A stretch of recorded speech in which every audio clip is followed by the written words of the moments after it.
All right, welcome to the Digital Social Hour. I'm your host, Sean Kelly. I'm joined with my co-host, Wayne Lewis. What up, what up? And our guest today, Neil Patel. Thank you guys for having me. Absolutely. What's up, brother? How you doing? Doing good. You said it best earlier. We woke up today, you know? Right. Love it. Right. You have to be grateful for every single day that you have. Yeah, absolutely. Got to get it in. Give people the rundown on your journey for those that don't know you.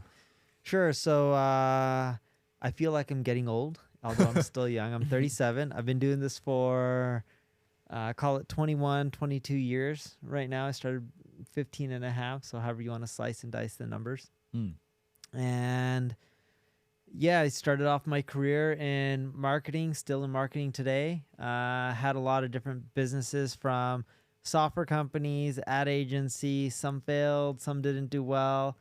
You know, when I was 16, when I really got my start, I gave a speech at a college. I was a book nerd. And my parents would always tell me, like, you're not going to make the NBA. You know, they're like, do you see tons of Indians in the Olympics? And I'm like, yeah, that's true. You really don't see tons of Indians in the Olympics. And my parents like, you're good at math. You're good at science. You know, you're great with school. Stick to something that you naturally are great at. So did well in school. I also took nighttime college classes while I was in high school. My first class was Speech 101, give a speech on how Google's algorithm works and how to rank on Google. And I got a contract there for $5,000 a month. Made them around $25 million in extra revenue. Google? No. So a guy in that class, he worked for a power supply manufacturer. Okay. And he's just like, my company's looking for someone like you that understands Google and can help us get traffic from. Because back then, you're talking about 20 plus years ago, right? That's a long time. That was around, Yahoo was around that. Yeah, Yahoo. There you go. Yeah. And people don't even talk about Yahoo anymore, but yeah, you're right.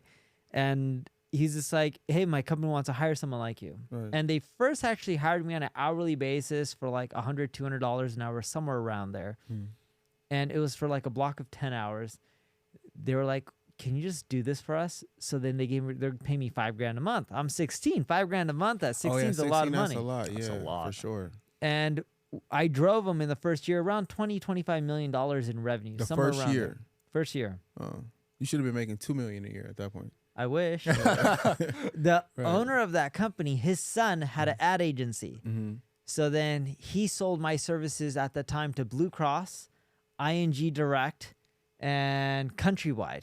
Well, Countrywide was a mortgage company that went belly under, got gobbled up by Bank of America during the 2008 crisis. So he was giving me $5,000 a client. You know, I'm a little kid, $20,000 a month. That's a lot. That's a lot of money. $20,000 a month is a lot right now. Yeah, I could live off of that. Yeah. Facts. And that's how I got my start.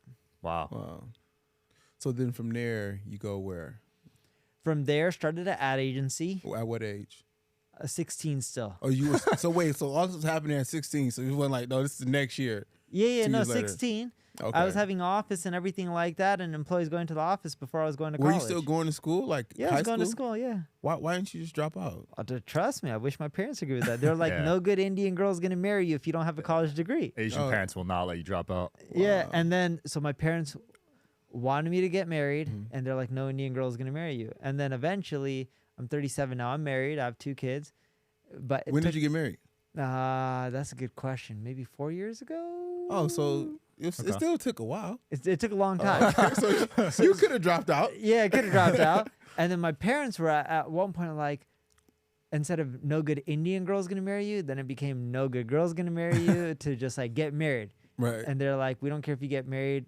My parents don't care. Like if you get married to a guy, girl, we don't care. Just get married. Okay. Yeah. And then I got married, and my wife and I, we had 2 kids, and Nice. they were ecstatic. The moment I had my first kid, my dad was ecstatic. He's like, I never would have guessed you got married or had a kid. And then Indian wife? no, she's not Indian. Okay. She's a mutt. She's mixed. Some Korean, some Chinese, Mongolian, some American, some European. Wow. She's like a true mutt. Okay. Gotcha. So are your kids darker skin or lighter skin? My kids look white. Okay. Oh, they do? They look white, yeah. Wow. So, and I know they're my kids because I had them during like COVID and stuff like that. So Right. they're my kids, but my wife looks more Asian. I look Indian, and our kids are mixed. But funny enough for me, you guys grew up in Vegas? No, I didn't grow up in. No. Where'd you grow up? I grew up in LA. I moved out here to when I went to UNLV for a little while. Oh, cool. Same here. So Jersey. Jersey. So in LA, I grew up in LA. there's a lot of diversity. In Vegas, there's not as much diversity, at least from what I've seen. But in LA, like every other person is like, no one cares anything. It's a big melting pot. Yeah, it is. I mean, Vegas is too. It's a lot of kind of just transplants here. They just kind of land in true. Vegas. But I felt there was much more of a melting pot in Los Angeles. Right. But it's also way more bigger. population. Yeah, it's a bigger right. market. Yeah. I mean, I think Vegas is taking over, but Yeah. LA for Vegas sure. is booming. Super. Yeah. So are you back to your journey? So you started an agency at 16. Then what did you do after that? During the 2008 crisis, we lost a lot of customers. Mm-hmm. So when a lot of these companies went belly up, like during the financial crisis, right, with homes and all that kind of stuff, subprime, we lost a lot of revenue. Right. And that hurt the agency. But a year or two before that, we started a software company. And the software company kept doing well. So I shifted my focus to software. Hey, that was a nice pivot. Yeah, it was a nice pivot. Got lucky. Yeah. And the software company did really well. We kept going. We still have it today. It's called Crazy Egg. Mm-hmm. My sister Amy runs it. She's been doing a great job. It still grows, slowly but surely. And, did a few companies in between. Some of them did well. A lot of them failed miserably and lost a lot of money. But the ones that did well made up for all the losses. Did you guys ever IPO? It's Crazy Egg? Yeah, no, never did IPO. You never IPO? That was probably a good thing. 'Cause Yeah. You call all the shots. I don't think we have really had the opportunity back then to IPO. My latest company, we had the chance to IPO in this market. Yeah.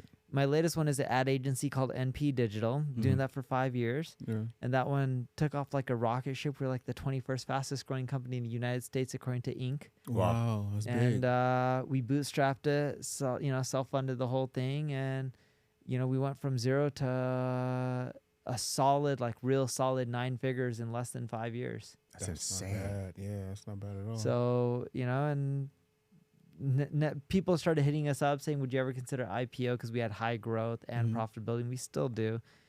That's just not me. Like, The only thing about it is that you got to give up a lot of control when you IPO. and stuff who changes wants to for deal sure. with the stress? I don't deal with the it's- stock going up and down. Some people and do. then I mean, it's board members and kind all of that stuff. silently selling your company to the public in a sense. That's true. Yeah. It really is. You It's a give great up form of some liquidity. control. You leverage. Obviously, you're able to scale up because it's a lot of money being given to you. That's true. And then your net worth goes up, and then you're able to possibly sell at some point. Maybe if you want to cash out, buy out.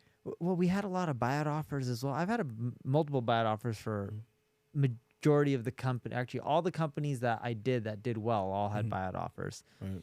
And I've never really cared to sell a business. Like even the current one, the ad agency, I don't know how many buyout offers we've had. Way more than 5. Maybe like 7, 8, 9. Wow. I don't know. Are you emotionally attached to them? Like, is that why you don't Yeah, wanna they're sell? like babies. Oh, okay. Okay. Well, there it goes. This is like a kid. You can't give up your kid. So you're not doing it for the money. I love the money. The money is the Right. money's a scorecard saying that you're doing well in business. Right. I don't care for the money. Like, I have a Honda Odyssey. So it's Yeah, but that's by choice. sure, yeah. Yeah, that's by And I'm not choice. saying I drive around in the Honda Odyssey all the time. Like when I'm busy, like working right now, I have a driver. He drove me here. And Okay. Well, So that was a little bit you more see? convenient. Right. Yeah. I have a Honda Odyssey. Well, that's by choice. No, Well, I but have a like- driver. But I prefer the Honda Odyssey. It's a more convenient car when you have little kids and they hop in and out, and Right. life is chill. Okay. But I don't care for things like big homes, fancy cars. Like I never dreamed about having a Ferrari. I never dreamed about having, a 20,000 square foot house. None of those things where I was like, oh my God, like, look at this house or look at this neighborhood I live What in. did you dream about? Building a bigger business. Mm. And then Same concept. same concept. Mhm. And the more people you employ, the bigger you get, the more revenue you make. It's just a milestone. And for me, that's like my, drug of choice. Right. And my wife, her dream was always donating, volunteering her time, trying to change the world. And my wife does a lot in education. And she has this thesis. So, we lived in LA for a long time. And we have this thesis. And I'm not trying to talk trash here, but like you take the kids from Beverly Hills, a lot of them do well in life. And again, not trying to talk trash when people live in Beverly Hills. We even have a house there. So, right. no diss to people there. But if you take people from the inner city, like, Compton or East LA or places like that, I bet you if you give those kids the same tools and the same education as you throw in that kid in Beverly Hills with their hustle, I bet you they would outshine a lot of the kids in Absolutely. Beverly Hills. If you Wow. look at like Different. averages, right? Like, Mhm. yes, you're going to get one-offs. People do better, but I just believe they have the hustle and Well, because of the hunger's there. When you talk Yes. about, Mm. you know, like you said, dreaming. I think most kids in those inner cities dream the most because Yeah. Right. it's not available. You know, you're not inspired by what's around you. It's almost like a dream. Yeah. So yeah, they're gonna work twice as hard, which most of the athletes and most, you know, musicians and artists that are successful come from the inner cities. Facts. they don't have a choice. They don't Yeah. have a choice but to dream. We thrive off of that. Yeah. So speaking of education, what are your thoughts on the public education system? Do you plan on sending your kids to public school? So our kids are young, 3 and 1. Mhm. My wife and I, funny enough, talk about this all the time. Right now, they go to private school because it's preschool, and Mhm. there's not really Mhm. free schooling when they're 3 years old or 1 years old. Mm. Here, we do have options for private school in the future. And I tell my wife, I was like, let's go back to SoCal and send our kids to public school. I went to public school. I did just fine. I think the public schools, there's a lot of good ones there. Or we can stick around in Vegas, which I'm happy with as well, and send our kids to public school here. I Mm. like public schools. I That heard shit was Vegas always fun to has. me. Yeah. Heard Vegas has the worst though. It's does, ranked but- 49th Yeah. out of all the states. Yeah, but I think everywhere is bad. I mean, California, New York, Massachusetts. There's a lot of good schools there. Seattle has some good schools. It depends what city, right? Because even California, there's some bad schools in California and good ones. Mm. But like, for example, I grew up in Orange County, California. Mhm. The public schools were decent. yeah, but the curriculum's all the same. They're not even teaching us the right stuff. Mm. So Yeah. no matter what school you send them to, they'll never learn taxes. That's They'll never right. learn about stock. They'll never learn Yeah. about how to buy a home. They'll never learn about mortgages. Savings, what to do history. during a downturn. History's wrong. You know, the math Yeah. that they're teaching. Well, none of us is in here has used algebra 3 yet. Yeah. You're so right. I did extremely well in and math as a kid. And no I matter didn't where use you it in my send them, life. they're never, the education system isn't going to be right. That's I right. feel like the ranking is based on the demographic of where the school is actually placed. Where you get kids that are actually trouble kids. Most of them are being suspended. They don't get the good teachers because teachers don't want to work in that area. Mm. That ranking it's biased. I think it has to do with money. So when you look at that, you're like, oh no, I'll send them to this school because it's a better ranking. When really that's a paid private school. Mm. They have the money to rank themselves in a better place. So you have to look Yeah, at they're it bringing from, better teachers and all marketing. that. it's Yeah. marketing. Yeah. And obviously you're in that industry, so you know. Yeah. So But that's really, so like going back to my wife, she loves education and Mhm. funding things education related or, anything related to kids, poverty, food for children. Mhm. My wife always jokes around. She's like, I don't know how we survive and there's 2 of us. Like, imagine how a lot of these parents survive when There's they're only one. single parent. I think Mm. about that too. Like it's a hard life. They don't have money for nannies or all that kind of stuff. They got to figure out. They got to work multiple jobs, provide, cook, clean. They're doing everything, right? Mm. Like to think about how kids are surviving in that situation.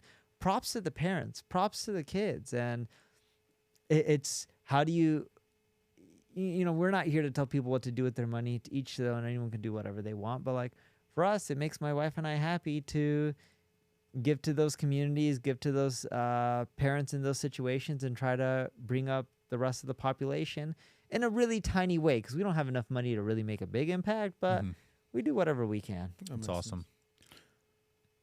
So I hear Google is getting rid of the cookies. Is that a real thing? That's right. Next Really? year, 2024. Is Wow. it, is it Early because 2024? they've got the information that they needed from us and they can carry that on and continue to build their AI infrastructure? Well, for them, they control the browser. They have analytics. They have So the they're done search history. gathering. They have YouTube. They have the email. So they're done with their research and experimenting. on it. they got the phone too. I know a lot of us have iPhones. You probably have iPhone, right? I absolutely. got Yeah. an iPhone. You got an iPhone. Yeah. But majority of people in the world are on Android. They're not on iOS. Really? Yeah, What? majority of the world are I on. thought iPhone was the biggest. Literally. No, it's Android. Whoa. Majority of the world can't afford an iPhone. Oh, Androids are cheaper. Way cheaper. Okay, I I didn't know wouldn't that. Yeah, me neither. Interesting. So- You're talking about $1,000 phone. I was in Brazil a few weeks ago. Did you know an iPhone in Brazil costs more than an iPhone in the United States? Even after the currency exchange and everything, if you just look at it USD to USD, it costs more money there than here when people don't make that kind of money in Brazil. Wow. And it's an up-and-coming country, right? They're booming, they're growing fast, but still, how the heck are people affording it? But why are they getting rid of the cookies? I was trying to Privacy. understand why. Oh, so they're going back to privacy. Yeah. So they took our privacy away. Now, okay, you guys will have it back. We got pretty much everything we need from you. Well, there's a lot of regulation changes happening throughout the whole world. Okay. Like GDPR, and you have just different countries getting more and more strict on what you can do with people's data. So Google's making moves, and so is Apple and other players to not just follow the laws, but to be proactive with privacy. Now, don't get me wrong. So what does that do for the companies who are actually using Google Ads to gather the pixels? And for Google will be marketing fine. purposes? They're not going to make a change that's going to crush their revenue. I got you. But when Apple made the changes to privacy, it hurt Facebook's revenue, I remember that. Yeah. not Apple's revenue. Yeah. When Google makes a change, it'll probably hurt Facebook's revenue again, but it won't hurt Google's revenue. So they're turning into competitors? Yeah, No. it's also a way to, you box. It's a way to ding up your competitors and bruise them up. Yeah. Yeah. Are you scared or excited about AI?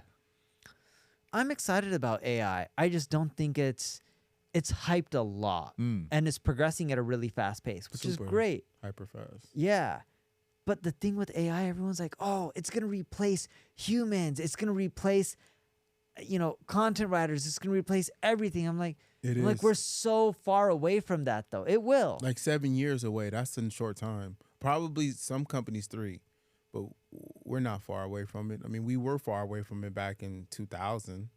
And back in the 2000, 90s. even more far. We were far, but we're close now. And I don't have the exact answer or crystal ball on how close, but like if I had a guess, at least in the marketing world, in the next 5 years, I do not see AI replacing a human. And It's still a short time, though, bro. it's still, 60 but months. even more than that. And here's why.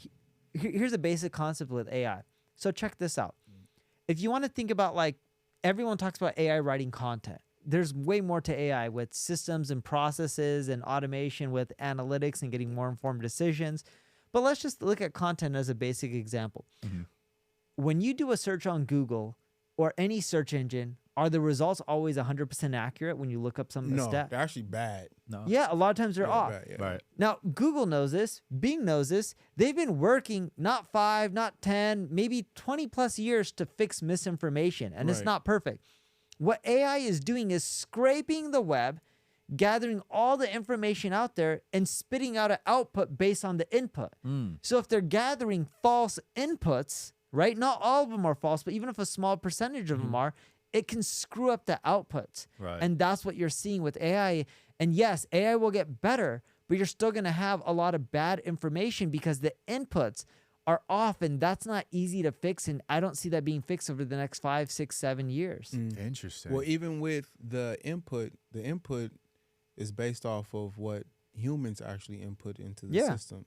So AI is actually getting a lot more sophisticated daily because of the usage. That's We right. have over 100 million users using it, daily. You know, what that breaks down to hourly. And when it comes to the minute, I can't give you those numbers, but I'm sure it's up there.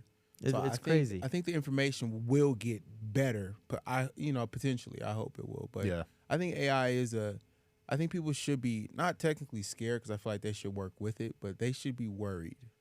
The Facts. ones that aren't educating themselves. The ones that I think you nailed it. People should be working with it. aren't with it. Yeah. If you embrace AI and you learn how to leverage it to do a better job at the company you work at or for your own business, Right. you're going to get even further in life. Absolutely. But if you stay afraid of it and you're just like, no, I don't want to touch it, I think you're going to start becoming replaced by other people who either understand AI, know how to leverage it, or you're going to get replaced by AI. One or Right. the other. Right. Which AI are you using right now?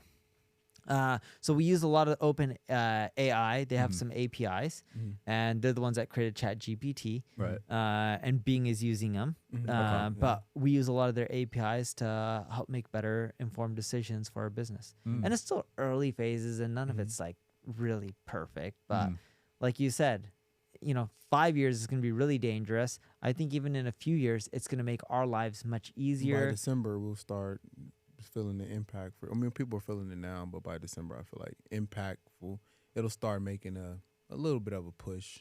Yeah, For sure. and I think every day that goes by, these AI tools and the learning that they have is just incredible because of so many daily users, like Me you and mentioned. Sean text almost. Well, we text all the time. He's About always AI. he's showing I mean, me it's stuff. I'm making showing some of him my stuff. contracts Yeah. now. It's pretty crazy. That's cool. Yeah, for sure. You prompt it and it makes a Yeah. contract. So instead of paying a lawyer $500 an hour, Right. you just send it to the lawyer. Say, can you review this real quick?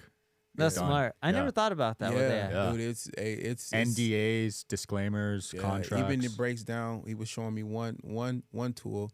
Won't disclose it, but it was breaking down the episodes in the sense of like place value, so you can do coursework too. You can like turn it into a course if you want. Yeah. That's cool. So you put a 2-hour podcast on it and it Mhm. breaks down the key points for you. Mm-hmm. That's awesome. So it Yeah. digests the podcast for you. Right. Yeah. It Yeah. breaks down the And that content. uses OpenAI. Yeah. It's pretty crazy. Yeah, OpenAI is amazing. Yeah. I think Google's Bard is going to be really good. You know, I know a lot of people are counting out Google, but I'm Google not. has so much information. They have more than OpenAI or anyone else out there. I do believe their AI is going to be amazing. It's just going to take time. Right. It's going to take time, but they can be late to the game because you still got China's going to get involved heavy. And Yeah. when they come, I mean, Chat GPT might just be a poodle from what they're. I just you can't count them out either. So Google has to. They're going to drop. They got to do it now. And When's waiting, their- they won't benefit from waiting Yeah. because every system that's out, if you think about it, it's getting more and more sophisticated daily. So how can their system advance if they're waiting later to drop? By the time they drop, these systems will be far more advanced. Google will still be technically in beta. Yeah, and I think they're pushing really hard. But the way I look at it is if you look at the most popular social network right now, let's call it Facebook. I know Facebook owns Instagram and Right. WhatsApp. Facebook wasn't the first, right? There's a lot of others that came. MySpace, I think. MySpace was a lot earlier. Google wasn't the first search engine either. Yahoo Second. was before there. Alta Vista, Lycos, the list goes on and on. But in this, it's a race right now because it's a sophistication race. Yeah. So who's going to be far more sophisticated in this AI space and at what speed? You got Chat 4 already dropped, right, Sean? Yeah. And then Yeah. they're working on 4.5. So I mean, It's gonna get crazy. And when you look at from 3 to 4 and all the variations, just the improvements are so crazy. And they're Right. also trying to make it cheaper and cheaper. What are the biggest opportunities you see for 2023 and 2024? From a marketing standpoint, this is gonna sound silly. I actually don't think it's AI. I think podcasting is one of them. Podcasting isn't that competitive. There's like less than 10 million podcasts, over 1 billion blogs. So if you think about the ratios, it's an open landscape still. So that's one of them. 2 is taking an omni-channel approach with marketing. Like when we try to acquire customers from TikTok in our ad agency, we're seeing that for our clients, a lot of times TikTok is like 40-50% cheaper than Facebook ads. Wow. which is better. Yeah, which is This has a better algorithm too. so it's just like that's just so much cheaper. Why wouldn't you want to save the money and acquire as many people as possible for as little as possible? The other big opportunity that we're seeing, and this one's the dead simplest one, but just people are lazy and no one wants to take the time. Updating your content. No matter what you search for on Google or anywhere on social media, there's already content on that topic. The issue is most of the content is old, outdated. So the algorithms of social platforms and search engines don't want to showcase it. But the moment you keep it fresh and up to date, It'll push you.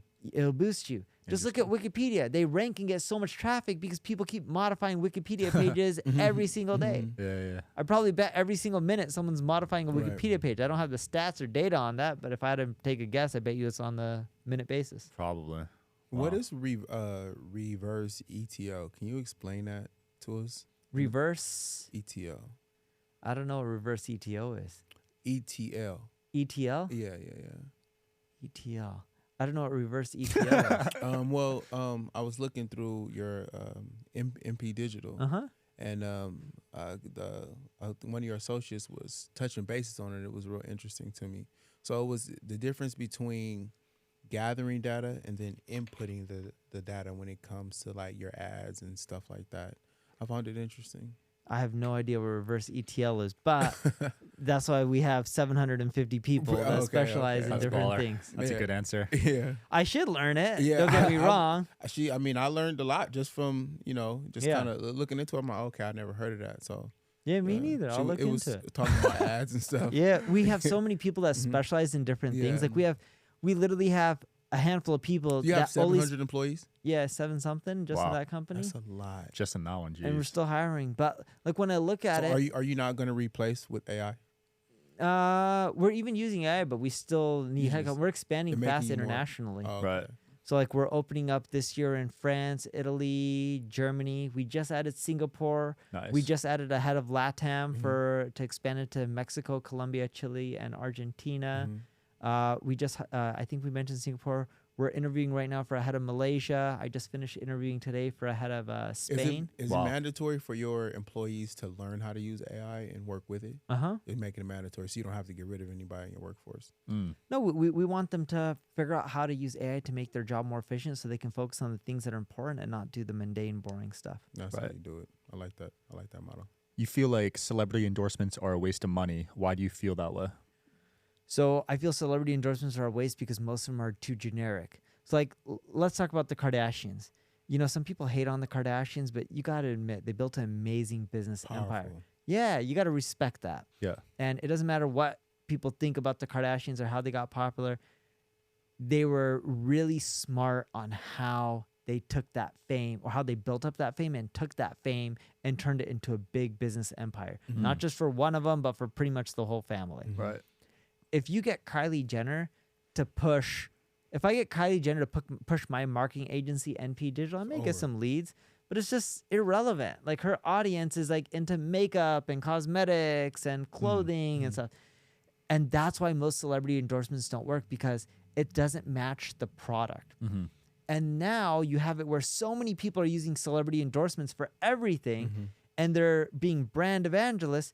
It's not working that well. Mm. But the moment you get like Rihanna to create her own company or you get Kylie Jenner to create her own company, people are like, oh, you're not pushing someone else and you're not just getting paid. You're creating your own products. Which they're supposed to. Yeah, which is what they should be doing. And that people love and that converts really well. Mm. But the product's got to be aligned. Like, Right. for example, let's say The Rock. The Rock is known for like fitness, humor. The guy's like buff. He's smart. He's good with business. But if he created a course being like, here's how to pass your CPA exam, I'm going to teach you guys how to do really well in accounting. And accounting's a big business, right? Right, There's yeah. a lot of massive accounting companies throughout the whole world. Everyone does taxes. Yeah. People have to do accounting for every single business, even personal finances. It just wouldn't convert well. Mm. It doesn't line up. But if Rock sports an energy drink, which he does, Blow. yeah, It'll blow up. it makes sense. So they got to do their own products. I do think there is value in influencers if the celebrity is directly aligned to the product and service and is really involved in the business. And believes in it. Yes, like Ryan Reynolds and Mint sold for 1.3. Yeah. Ryan didn't create Mint. They gave him equity to be the evangelist and be part of the company and help out. He believed in it. He wanted to put in the time and the energy. Yeah. Flow Rider and Celsius. Yeah. Yeah. And then Which if he you, had to sue to get his money, Right, I but saw that. he still made a lot of money. Like $83 yeah, it's good for million. him. And then the other one is if you get a micro influencer, like someone who's known for like something really specific, even if they only have like 500,000 followers or 100,000, but their audience is super engaged because they're really well known for it. Like you do boxing. If you have someone who has 250,000 followers on Instagram, but they're known for like teaching like crazy boxing techniques and strategy, and they're like, you got to check out these Winning gloves, right? Yeah. Winning's a brand of gloves. Right. And if they say you got to check out Winning gloves, they're the best, and they break Mm-hmm. them down, even if it's a paid endorsement, people will listen because that person is a specialist within that subject. That's what I think. And that's a huge opportunity right now in marketing in 2023, 2024. I even see that going to 5-6 years from now. AI cannot replace that. Right. No. People want to deal with companies that have a face. No one likes faceless companies, but it has to be aligned. I can't have LeBron James pitching my marketing company. Yes, he's a business mogul. He's crushing it. but people don't know LeBron James from marketing. I'm not saying he's a bad marketer. I'm just saying people know him from marketing. I mean, basketball. Basketball. Yeah, not marketing. So, but if he had a new basketball that has some special grip on it, he would be perfect for it. Exactly. Or shoes, or even something for fitness like tonal, right? I bought a That was tonal perfect. because of LeBron James. Oh, is that the ice thing? No, tonal is like resistance. Uh-huh. It's like you can, it's electric resistance, so you can modify the resistance. He's an investor in that company. Yes. I think he has Got it. equity in it for sure. Or investor or equity owner. Maybe you got it for free. I don't know, but Yeah. I saw Serena Williams on the commercial. I saw LeBron James. I How was like, all right. important is for Ecom, people who are in Ecom, to use SurveyMonkey? I think it's great because you can figure out what's wrong with your pages, your products, and what changes you need to make to make them better. Because like when you look at analytics like Google Analytics, yeah, you can see, oh, people are leaving this page. But why are they leaving that page? SurveyMonkey is there's survey results. There's quantitative data and there's qualitative. Quantitative is like the numbers. Right. Qualitative is, hey, I'm getting feedback. SurveyMonkey is like a version of just talking to people and getting feedback. Hey, why aren't you buying? Why are you leaving the page? What else How would you like to effective see? is it? Super effective.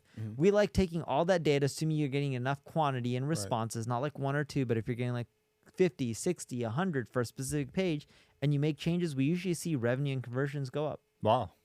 So it's based on the consumer's perspective of how you can make your company from a visibility standpoint better. Exactly. Just by asking them simple questions in regards to, Yeah. they're happy or not with the service or product. Yep. What else would you like to see on the page? Why didn't you buy? How many business owners actually modify their business based on the consumer's perspective? Very little. And that's terrible. That is. That's terrible because you get a stubborn business owner. And I used to do it. Yeah. It would record their checkout screen and I'd see what they were doing. Yeah. It's important because it's research. It's market research. You're able to scale your business up from that just by understanding your consumer. That's right. Yeah. Right. Is LinkedIn underrated? I think LinkedIn's massively underrated, especially if you're in B2B. It's like one of the best social networks for generating revenue for a business. LinkedIn's probably if I had to guess right now, I'm pretty sure YouTube is number one for social channels for revenue for us, for our consulting company, and LinkedIn is number two. Whoa. Wow. I'm like I pretty didn't sure know on LinkedIn was that. high. That's Mark Zuckerberg's ex-business partner created LinkedIn. Really? Yeah. Oh, I didn't know that. That's his company. He's got a lot of ex-partners that are successful. Yeah. That's what happens when you got a group of people that are successful. What Mark's made a shitload of money. He has. Everybody associated with too. Yeah. Either by suing him or creating something else. Yeah, facts. What platforms do you see taking over? Social media platforms? Platforms. I see TikTok booming. I see WhatsApp as still a big opportunity. No one's really figured out how to use. Why? I see Tencent owns them and they're like the biggest conglomerate, but why here? Like, what impact does WhatsApp have in the U.S.? So WhatsApp, everyone globally right now on WhatsApp is using it because in a lot of countries it costs money to text. It's free to text. It's free to text on WhatsApp. You just got to It's have. also controlled by the government over there too. TikTok is right. WhatsApp is. WhatsApp is owned by Facebook. No, it's owned by a company called Tencent. That's TikTok. Oh, TikTok no. is, yeah. Yeah, TikTok. WhatsApp is too. Facebook bought him, right? Yeah. Facebook bought 'em. Facebook bought WhatsApp. Yeah. Oh, so Yeah. Tencent used to own them then. They No. created it. WhatsApp was funded by Sequoia Capital. Mm-hmm. It was some founders based in San Francisco. That You're thinking created of it WeChat. That's what I'm thinking. My bad, you guys. That's WeChat. Yeah. Okay. So Tencent. I okay. agree. WeChat's popular, I think, in Korea, right? No, it's everywhere now, but it's. Oh, that's Kakotalk. Kakotalk is Korea. Taco Talk. Yeah, Kakotalk. WeChat is China. Is China. That's that's right. Tencent owns them. Yeah. Okay, so WhatsApp. Okay. Yeah. Gotcha. But TikTok might get banned. TikTok may get banned. You never know. I don't think it will. I think maybe for governments and stuff they'll regulate it. But in the U.S., I still think it'll be popular. People love it. Okay. The college campuses are banning it, but Oh, colleges are? probably. I think they said 30-40% already. Big time colleges, What? universities banned it already. Why? Yeah, Bro, why I would they have no ban idea. it? The data? It's They getting banned crazy. TikTok, but not Adderall. So They That's want the so students true. on that. I knew when I was in college, I knew so many students that were just taking Adderall. It was so It's bad. I terrible. don't know why they were doing You weren't it. on it? No. Wow, Sean. No, props, because I feel like everyone was. I've never. No. And if people want to get on, I don't think it's up to them. I was just a big believer, and it's like, I try to be natural as much as there possible. you go. Yeah. So Facebook owns WeChat. No, TikTok. No, I mean, sorry. Facebook owns WeChat. WhatsApp. WhatsApp? Yeah, they all start with the All right, we good now? Yeah. We good. WeChat China, Okay. KakaoTalk Korea. I don't know. KakaoTalk. I don't know what that is. Hey, you gotta check it out. It's It's big? big for the Korean market. Oh wow. Okay. We got to wrap it up soon, but I want to know the best hire you've ever made. Was it the chef? Was it the driver? Who was it? Personal or corporate? Let's do both. Corporate CEO. I'm a terrible operator. We have a CEO named Mike Gullickson. He's done wonders for us. I wouldn't say he's a only amazing hire, but he's brought a lot of amazing people with him. And there's a lot of amazing people we brought before him that helped us get him. But we continually try to bring amazing people who have done what we're looking to do, and they've already done it before. Like he ran one of our competitors. It was called iProspect. I don't know how many employees they had, maybe 5,000, I'm guessing 6,007 or 4,000 or something like that. They're just a larger version of us. Right. So he's already done what we were trying to do, and he helped us grow. When we got him, maybe we were 200, 300 people. He's more than doubled us in size. Wow. And personal, it depends who you ask. If you ask my wife, she's going to say The a nanny, The nanny. Edith, who's been amazing. If you ask me, I would say either Philmon, who drove me here today. I love him to death. Or Franny, who helps us clean, but that's not, she does an amazing job there. But why I love Franny is I travel almost every single week for work, and like she'll have my suitcase ready with all my clothes depending on how many days I'm gone. I don't have to check anything, and it's just I like wish. so convenient. That sounds amazing. I'm packing a day for New York, and it sucks. Wow. I can Third only world imagine. problems, right? Right. Yeah. And then another question. What are some things that you can tell a lot of people out there struggling with ecom? Like what makes the ecom business do good, and what makes the ecom business what's the difference in a good one and a bad ecom business? So good ones typically have funnels like upsells and downsells, Mm-hmm. because if someone's buying one product, you already got them buying. You got to get them to buy more. Right. And you got to figure out how to upsell them. Ideally, the products that you upsell are related to the core product that they bought, and it offers anything helping get results in an automated way or getting results faster. So speed or automation. Okay. If people can get results faster or in an automated way, they'll typically pay for the upsells. But what about when it comes to clothing? Because everyone isn't selling like an actual product. that Sure. has So to like do with work. clothing, if someone buying underwear, they're going to need underwear. I don't know how often people replace them, every year, or socks every year, every 6 months. Or if they buy t-shirts, they're going to need more t-shirts like mine here. They have some holes on it, little ones. And I buy like 12 of the same white t-shirt, and they last for a while. And that's what also makes it easy to pack, because I wear the same clothes. It's just same thing, same colors. And they could send reminders saying like, hey, click here for a subscription, or click here to get a new shirt, or we have a new style that's coming in. I think email marketing is huge. A lot of people take that for granted. And a lot of e-commerce these days are doing email, but they're not doing text. You can't stop with email. You got to add in the text messaging. We see better revenue from texting right now, assuming you collect enough phone numbers, than we do from emails for e-commerce. The other thing that we're seeing good e-commerce companies make is they're using tools like SurveyMonkey, or using the video recording tools like the Crazy Eggs to figure out what's wrong with the pages and how to improve the checkout flows.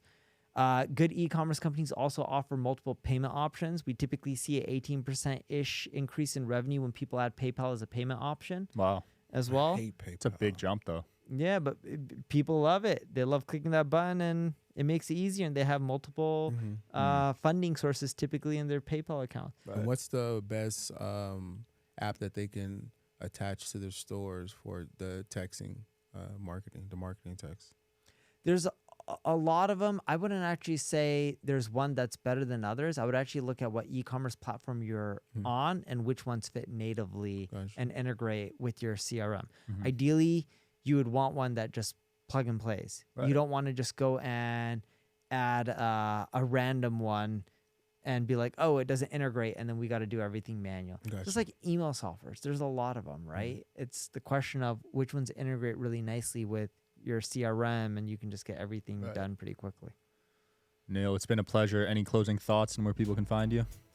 NeilPatel.com for my blog, or all my social handles are also Neil Patel, or NP Digital for our ad agency. Nice.